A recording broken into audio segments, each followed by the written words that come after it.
You ask Tiger to solve. This deals with linear equations with one unknown. The final result is t equals 2.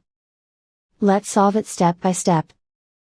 Group all constants on the right side of the equation.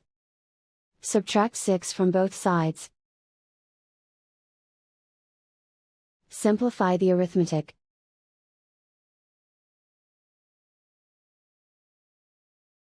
Isolate the t. Divide both sides by -3. Cancel out the negatives. Simplify the fraction. Cancel out the negatives.